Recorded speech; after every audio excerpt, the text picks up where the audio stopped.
Hello and welcome, passionate Pisces. I've got your March 2024 horoscope. Firstly, let's draw two tarot cards as theme cards for the month for you. We'll go to the board right now.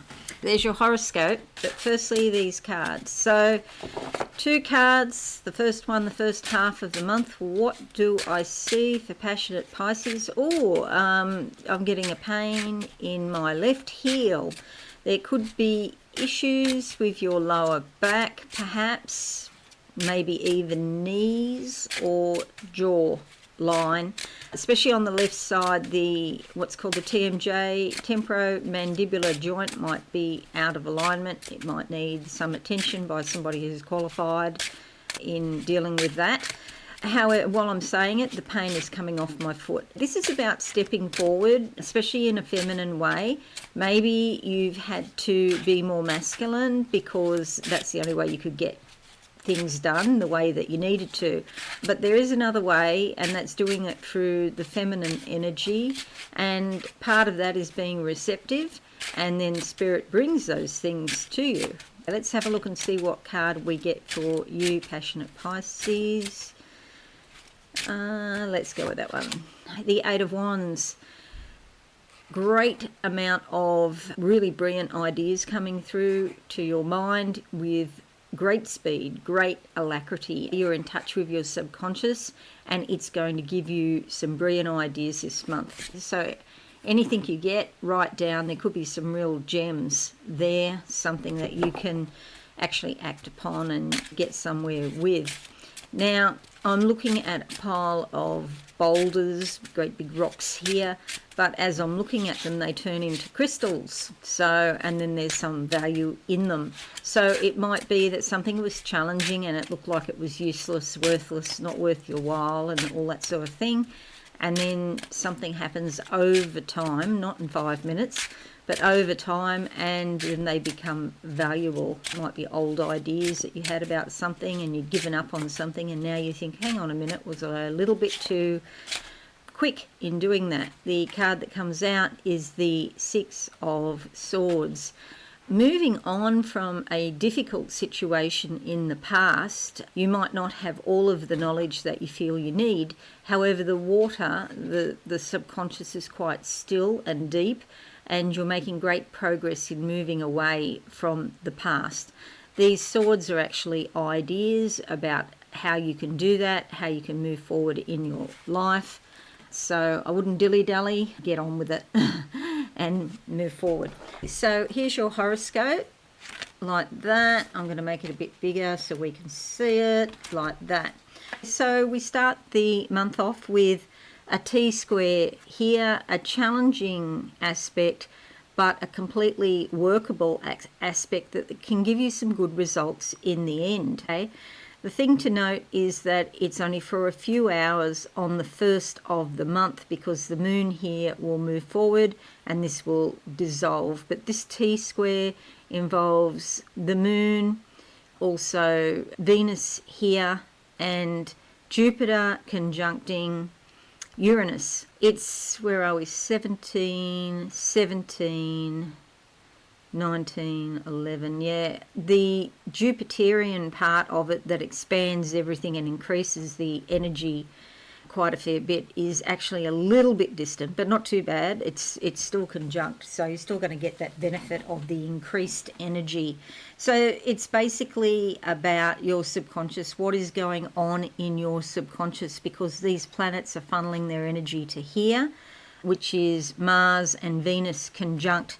This is like the divine wedding, the divine union of the male and the female deep down in your subconscious. It may have come about as a result of a relationship that finished a long time ago, and it's been stewing, brewing, whatever you want to say, deep down in your subconscious. But I mentioned before about the water, still waters run deep. It might have been a particularly difficult union, and it's like in your subconscious things are now coming to fruition where you get some benefit from that. Having Pluto there too deep down, although it's not close to the Mars-Venus conjunction, but having Pluto there is about life, birth, death, and rebirth. So it's like something stewing deep down within that is going to be reborn again. And you'll have some ideas coming through in March, what that could possibly be. So that's the first thing. The next thing is the new moon is in Pisces on the 10th here, and there's quite a bit happening here in Pisces in your sign. So that brings new ideas about your identity, your appearance, your general personality, how you present yourself to the world, and those sorts of things. You may decide to, change your appearance, get a haircut, get some new clothes, change your makeup, whatever. Yeah. But new beginnings around who you are. It's all about you. Then we have the lunar eclipse on the 25th up here in Libra, and it's in your house of shared resources and intimacy. These things are getting a bit of a shake-up by the moon, so it can be quite emotional, or the feelings might be quite deep, and at some point the lunar eclipse will be conjunct or very close to your south node. So the question to ask is, are my past relationship patterns or my past patterns about intimacy and sharing resources with another person, or maybe even government, or such as tax or superannuation, are they out of date? Are my past history and experience, is that in line with what I want for my future? Because now's the time you can change it. If you want something different, you have to do something different, and you have to update the energy around you as well as your ideas. It's in Libra, so it could be about relationships, but it could equally be about finances, or even doing something in a beautiful way or an artistic, creative way. Then we have Mercury in Aries on the 9th, just here in your sign, along with the Sun going into, not in your sign, in Aries, right? Then we have the Sun going into Aries. Where are we? Aries here, money. As well as Mercury, and this indicates that you're likely to get some insight, awareness, and lots of communications about your money, your possessions, or even the things that you value. Maybe your values are changing over time, and money is not as important as it used to be. Then going into your sign, we have Venus and Mars. So Venus on the 11th and Mars on the 22nd, bringing the male and female energy into your general personality, how you approach the world, how you perceive the world. And it's also, as I said before, your identity and appearance. Venus loves everything beautiful. No doubt you'll want to update yourself. And Mars loves to do it with a great deal of energy, to surge ahead and to get out there, get your message out into the world. We have the autumnal equinox if you're in the southern hemisphere.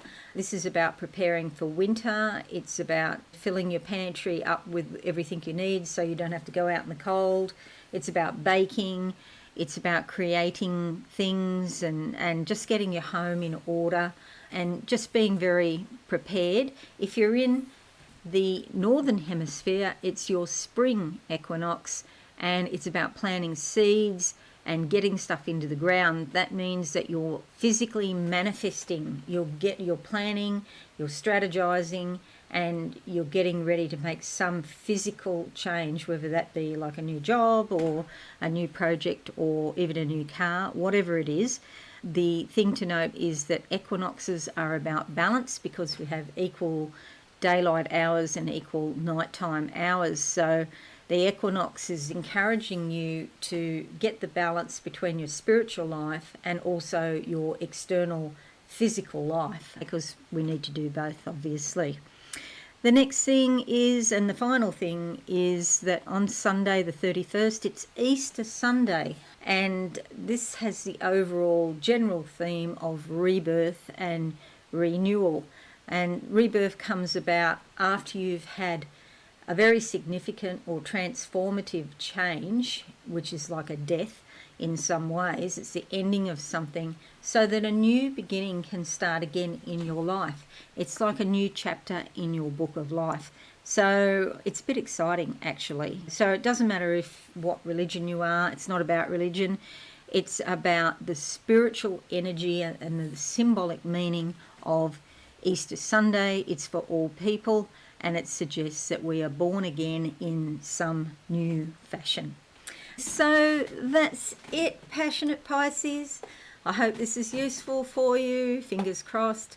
Leave a like and a comment. That would be fabulous. And if you're new, subscribe and be alive as well. Just want to wish you all a wonderful, insightful month. You've got a lot of insight, generally speaking, so you should be able to pick up the vibes. I'll see you all again soon. Thanks and bye for now.